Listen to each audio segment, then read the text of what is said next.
Hello everybody and welcome to today's Dragonrider Happy Hour. This is a live stream where we discuss all the gaming news from the week over a nice drink because we're winding down from the work week and leading us into the weekend. So today we're going to be talking the Xbox buying Bethesda and all the complications of what that means. We're going to talk about getting Overwatch in 120 frames per second on Xbox but not PlayStation, spicy gossip, a new co-op game from Remedy, and what's going on with the next Life is Strange. So if you want to skip to any of those topics in particular, you'll see chapters along the bottom, you know, the YouTube things. But for now, let's talk about what we're drinking. So bartender Nate, come on in here. Hello, stream. Today we are having a vanilla espresso martini. So this is a fairly easy drink to make. And really it just requires you to have two actual liquors to make it.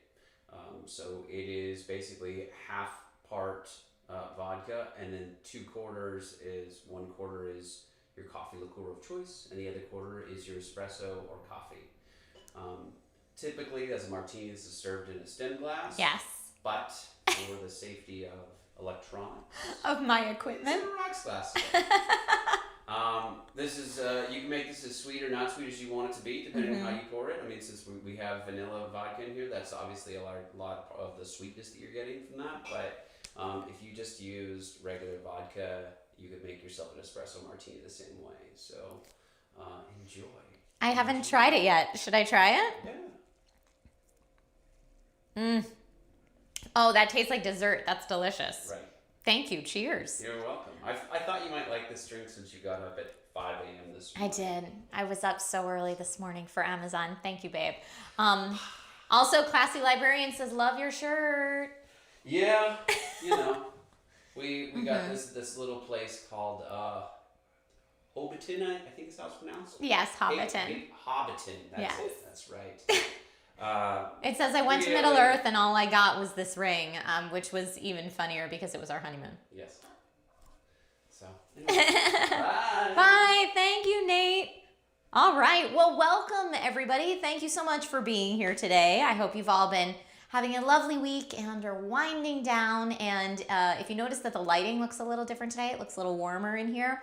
It's very cloudy out, which normally the light I use for this stream is sunlight through our window.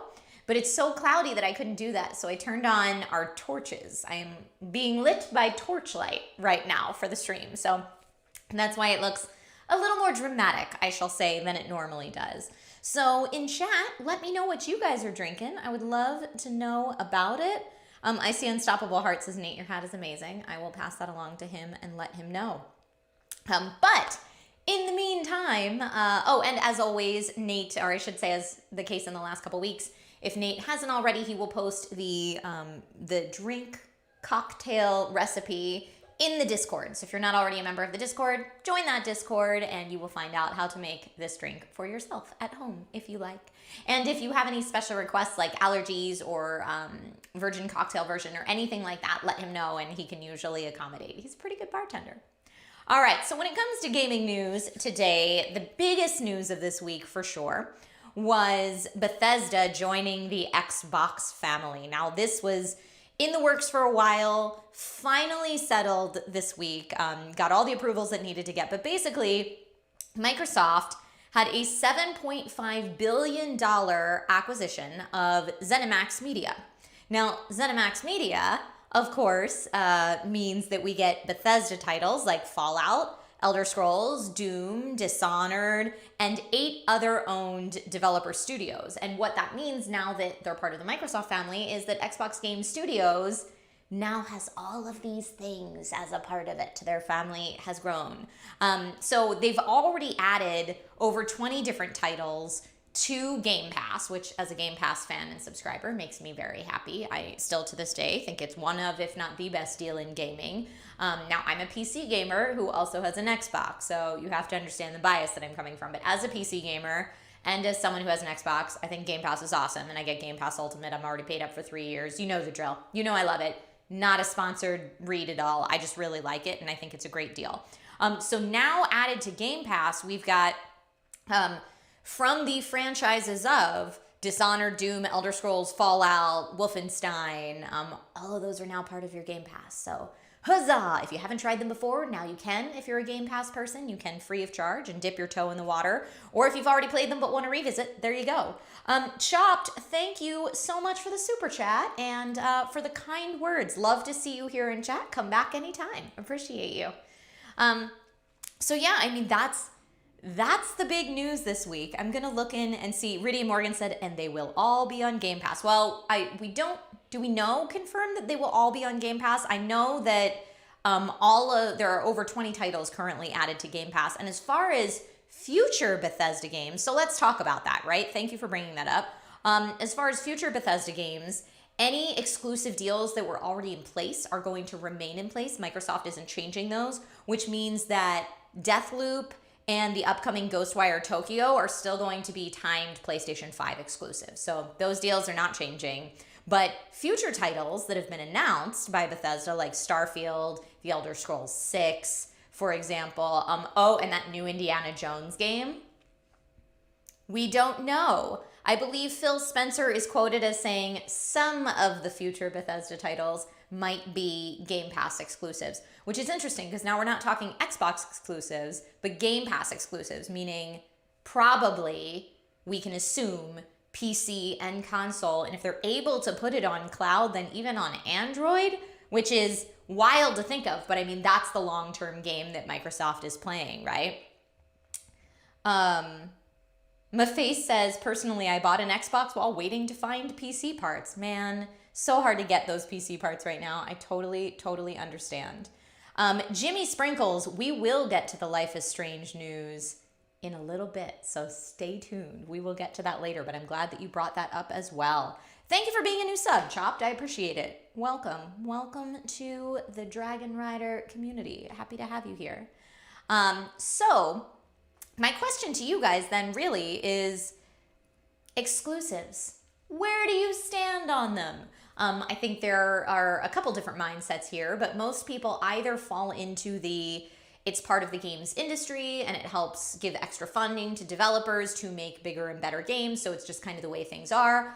Or the exclusives are kind of bad for gamers all around. Let me play what I want to play on the hardware that I want to play it on. And I think that Microsoft is kind of going more the latter of those approaches with Game Pass. Now, obviously, they cannot offer Game Pass on PlayStation yet, but that could be something that they're hoping for down the pipeline. I'm not saying that Sony would go for it by any means, but having their software available on as many different hardware platforms as possible is, I think, the route that Microsoft's going, whereas Sony and Nintendo are still very much like, nah, if we're helping to fund the development of a game, I want it exclusive to my hardware.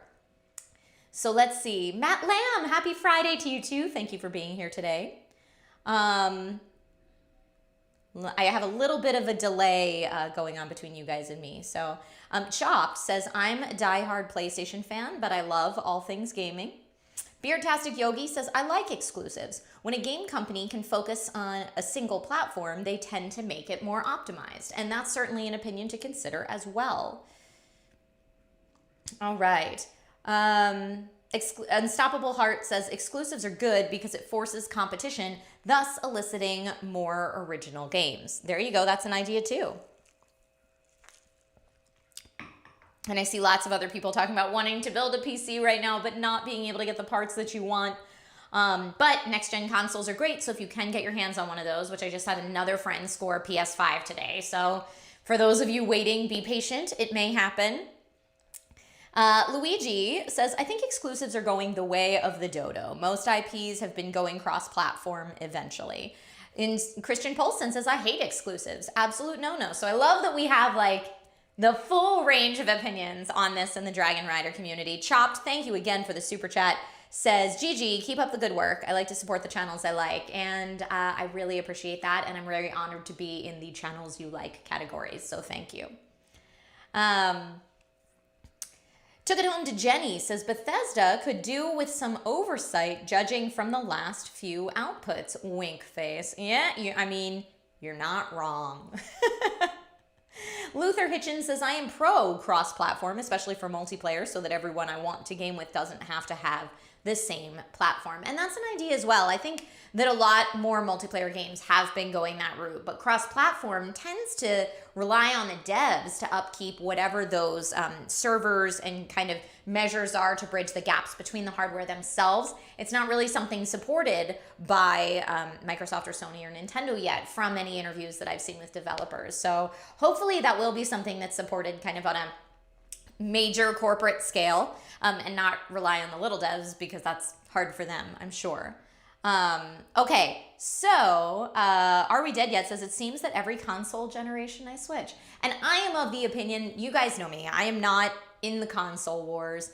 I mostly play games on my PC, and I've been very fortunate as a PC gamer over the years to have most games that are made exclusively for consoles also be available on PC eventually. But as a PC gamer, I usually just watch the console wars kind of fight it out with some popcorn.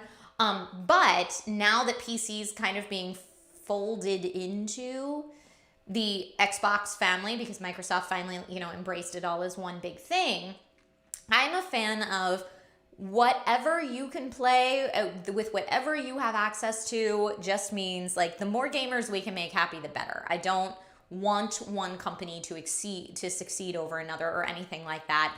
Competition is good. It helps fuel better games. It helps fuel better systems in general. And as a tech head, I love seeing the next gen and what kind of components they're going to put into the next gen units and how that's selling moving forward. So I tend to watch it all with popcorn, but I support all of you, whether you're a PlayStation person, whether you're an Xbox person, whether you're a PC person, whether you're a Nintendo person. Games are awesome. Huzzah! All right, moving on to our next topic for today. Overwatch gets 120 frames per second option on the Xbox Series X and S, but not on the PlayStation. So this happened as a part of Blizzard's March 9th update. And what it did was give people who were playing Overwatch on Xbox Series X or S 3 different graphical presets that they could choose from. So if you have been watching any streams that are on next-gen consoles, you're probably at this point starting to get used to different graphical presets, right? So you'll have one that's maybe for Overwatch specifically, there's one that's higher frame rate, but it lowers the resolution a bit. One that prioritizes resolution, but it lowers the image quality a bit. And one that prioritizes image quality, but lowers the resolution a little bit. So when I say lowers the resolution a little bit, it lowers it to 1440p on Xbox Series X and 1080 on Series S for both of those that lower the resolution a little bit. Now, Blizzard hasn't said this is never coming to PlayStation or Sony. They've just said that there is no word on an update for PS5 at the time. And when I did a little more digging into this, I found a quote from a dev who said that apparently to do things like this on a Microsoft platform like Xbox Series X or S is a minor patch, whereas you'd have to do a full native port for PlayStation, because there are other games like Call of Duty Warzone that can do 120 frames per second on Series X and Series S, but not on PlayStation. So that's what I was like, this must be like a recurring thing, and that's where I found that quote. So it's very interesting, for sure. Let's see. Unstoppable Heart says 1440p is still an upgrade from the last generation console, so it's a big win-win, and that is very true as well. So my question for you guys when it comes to this is, out of the graphics modes that are available nowadays, which do you normally prefer? Are you someone who prefers the highest frames per second? Are you someone who likes all the image quality stuff? Like, I'm a big ray tracing fan. Or would you rather have that higher resolution? And of course, this depends on your setup, right? Because if you have a 60 hertz monitor, you're not going to compromise on anything else to get that higher frames per second that you're not going to see. But it varies from person to person depending what you like. So when I was playing Miles Morales on stream, I set the graphical preset to prioritize the image quality because I wanted all of my rays traced. Because that's really what I wanted to see out of that game and out of the PlayStation 5. Now, I know a lot of people in chat were saying it looked awesome coming through the stream, but when they play themselves, they prefer the higher frame rate, so you get that beautiful smooth motion. So I'm just curious, out of the Dragonrider community, what do you prefer out of those graphical presets? Thomas Downey Jr. says high resolution. Lack of Words says, if it's an action game, I 100% need smooth frame rate.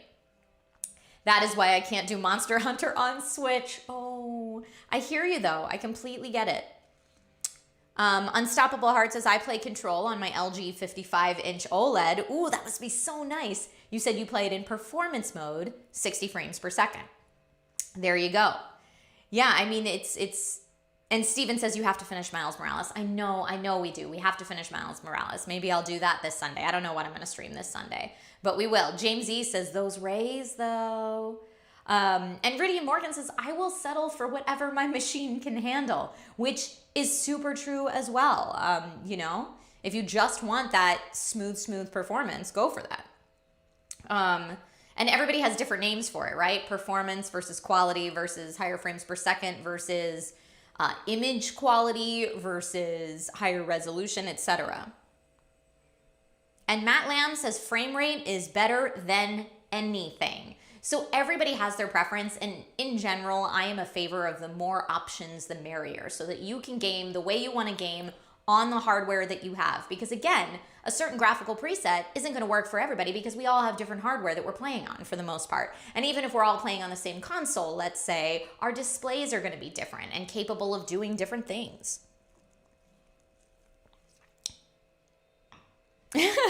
Unstoppable says Fortnite, 120 frames per second on the PS5, just chilling on the couch is really fun.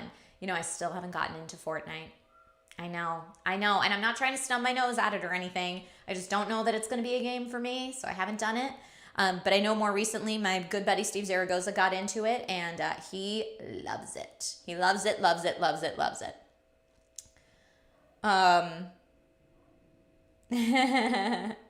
And Unstoppable says the biggest upgrade this console gen is graphical options. And I love that. Again, more options for more people make me a very happy camper. Whether it's accessibility options or graphical options, or options of which hardware you want to play it on. Love having options. Huzzah! All right.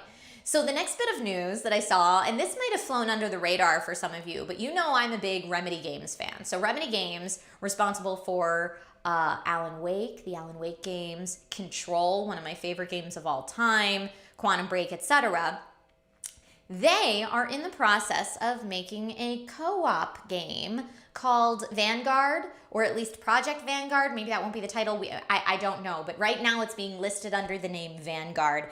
And the CEO of Remedy said that in his opinion, co-op games often struggle to have long-lasting performance because it's like, you know, they're developed for almost more of like a single-player narrative game experience, but he felt that it would benefit, the industry would benefit from having a co-op game that's more service-based and long-living, like we see with a lot of PvP and multiplayer options, where devs aren't working so hard to churn out different settings and lore and storylines like you would in a single-player narrative experience, because the other players are always new and fresh and keep things interesting. So apparently, Vanguard is supposed to be a free-to-play online co-op title that's more service-based, like you would see in a PvP multiplayer experience. So they're working on that, because in my mind, I'm like, how does one co-op service-based? I mean, I'm sure there are ways, but you know, that's why developers get paid lots of money, hopefully, to do this for long periods of time and brainstorm how to make this work. And so this to me was very interesting for a few different reasons. One, service-based co-op game. Two, it's coming from Remedy, who I trust and love their work, which would be great. Also, the CEO said that he thinks Control, while successful, was never really a major hit. And I'm like, are you kidding? I'm pretty sure it wasn't Game of the Year at the Game Awards, but I think it was IGN's Game of the Year. It was certainly my Game of the Year. I feel like Control was a big hit, but maybe that's just in my circles. Maybe you guys would feel differently. If I can't play as Dr. Darling, I'm not buying it, says Unstoppable Heart. I mean, I get it. I love those games too. But yeah, this is just a really interesting one. Beertastic Yogi says, give me a good story-based co-op adventure. That's how I feel too. Nate and I recently played through A Way Out, and I do in part agree that... Okay, Fingers crossed that we're back now. Sorry for that, folks. It looks like it's still dipping in and out. My internet is being very squunchy today. That's the word that I'll use for it. It's been squunchy all day, but hopefully we are back now. I didn't want to stop the stream and restart it again because YouTube doesn't let you do that in the same file. It would have looked like two different streams. So thank you for your patience with some rut-row. I don't even remember what I was saying before it stopped. But yeah, I know we were talking about the Remedy games that are coming out. Thank you all for your patience. I appreciate you.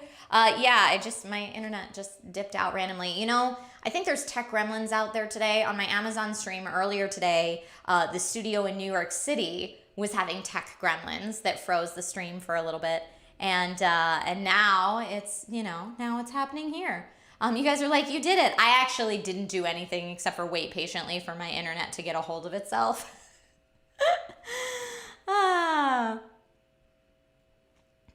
Nate says, sorry, I didn't realize anyone else was using the phone. I get it, like call back to the old dial-up days, but I get it. And yes, Nate and I did play A Way Out as a co-op single-player game. That was a while ago, I feel like, that I was talking about that. I hope you didn't miss all of that. So yes, the last thing that I was really talking about was that, thank you, Janari. I appreciate you. Thank you for the super chat, and thank you for being here today.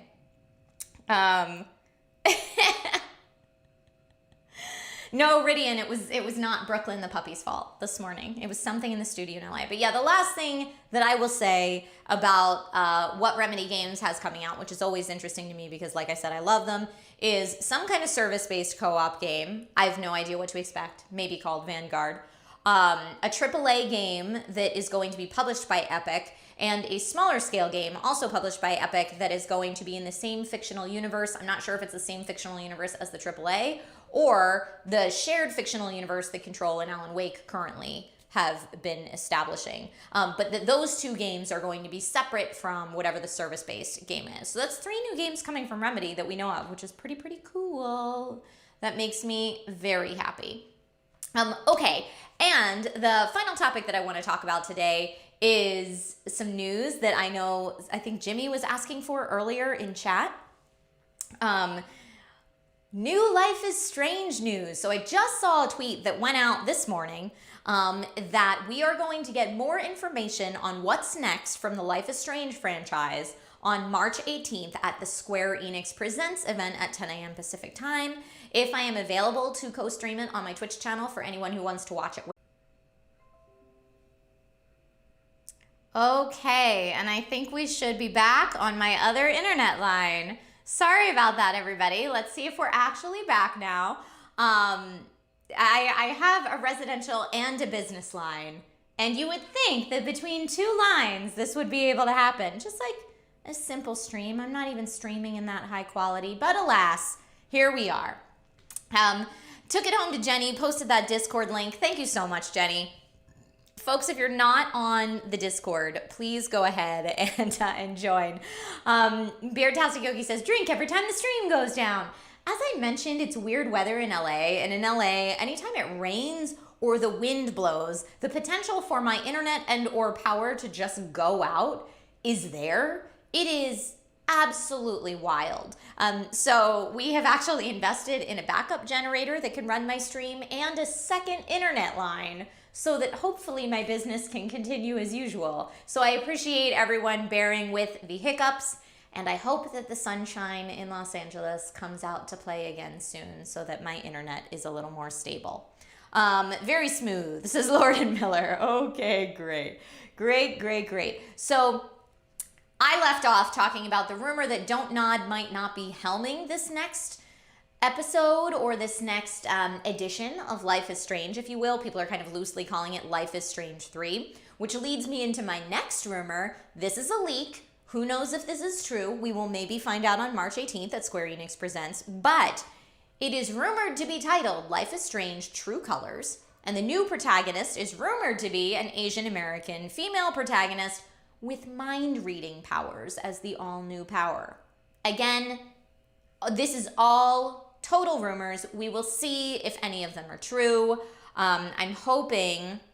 Luigi says same in the OC area. I'm so sorry. Steven says, when will it be called Life is Normal? I don't know, because life is really never normal now, is it? Yeah, so lots of speculation. I love Don't Nod, and I loved what they've done with Life is Strange up until now. If this is not helmed by Don't Nod, that will make me a little hesitant. I'm not going to lie. Now, I'm not going to say to Deck 9, who's kind of already proven themselves with Life is Strange Beyond the Storm, or, I'm sorry, Life is Strange Before the Storm. I'm not going to say that they're not going to do a good job, because they very well might. They might knock it out of the ballpark, but it always makes me nervous when the team that's done, like, developed the franchise, created the franchise, and done it all the way up until this point is suddenly hands off and not a thing anymore. Now, people are speculating this because, like I mentioned earlier, I don't know if it cut out on the stream, but Don't Nod is kind of going off and doing bigger and better things. People speculate that maybe this made some kind of rift between them and Square Enix, or maybe there was a rift between them and Square Enix, and that's why that move happened.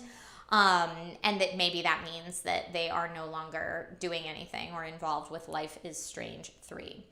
Steven says life is weird. Kevin says life gets stranger. Isn't that the truth? Isn't that the truth? Beartastic Yogi says sounds like a role for Erika Ishii to voice. You know what? That would be amazing. If Erika did, I am all about supporting my friend's success, and Erika is super talented. So that would be great. That would be awesome. So now I just want to throw it out to you guys. Are there any other gaming headlines that you saw this week that you would like to talk about? Those were kind of the biggies for me, but I still have a little bit of a drink left, so we still have some time, provided my internet holds out. Life is Bizarre, Life is Serial. You know, these are all great names for this game. Nate says it's actually going to be called Next Normal. Maybe. Life is Strange AF, says Kevin Martin. Yes, the next installment should be Life is Strange AF. I love it. I'm into it. Ooh, a full-scale video game musical. Nate, I like the way you're thinking.